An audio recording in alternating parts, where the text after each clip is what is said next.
ദൈവത്തിൻ്റെ പരിശുദ്ധ നാമം മഹത്വപ്പെടുമാറാകട്ടെ. പ്രിയമുള്ളവരെ, ഈ പരിശുദ്ധ ദിവസം തുടങ്ങി ആഗമനകാലത്തിലേക്കാണ് നാം പ്രവേശിക്കുന്നത്. കർത്താവായ യേശുക്രിസ്തു ഈ ഭൂമിയിൽ മനുഷ്യനായി അവതരിച്ച ആ ക്രിസ്തുമസിൻ്റെ നല്ല ഓർമ്മകൾ ഒരിക്കൽ കൂടെ പങ്കുവയ്ക്കുന്നതിന് തൊട്ടു മുമ്പുള്ള 4 ഞായറാഴ്ചകളാണ് ആഗമനകാലമായി ആചരിക്കുക.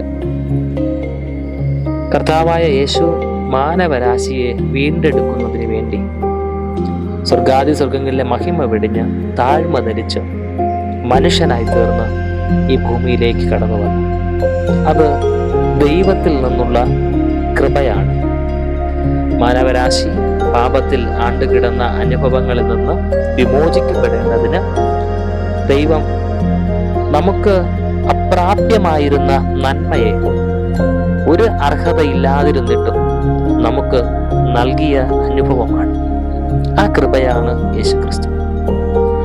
വിശുദ്ധ യോഹന്നാന്റെ സുവിശേഷം 1-ാം അധ്യായത്തിൽ 14-ാം വാക്യം വ്യക്തമായിട്ട് പറയുന്നുണ്ട്, വചനം ജഡമായി തീർന്നു, കൃപയും സത്യവും നിറഞ്ഞവനായി നമ്മുടെ ഇടയിൽ പാർത്തു.